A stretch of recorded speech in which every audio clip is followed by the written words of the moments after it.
Hi everyone, welcome back to another tutorial from Crazy Gamer. Today in this video, I'm going to show you how to change language in Once Human.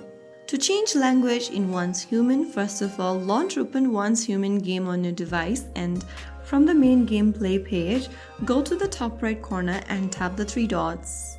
From the expanded menu, select Settings. Under Settings, go to the top right corner and tap Language.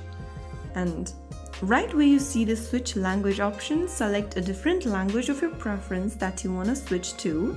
In order to change your language, you'll need to restart the game, so click on confirm and then your game will restart in the selected language.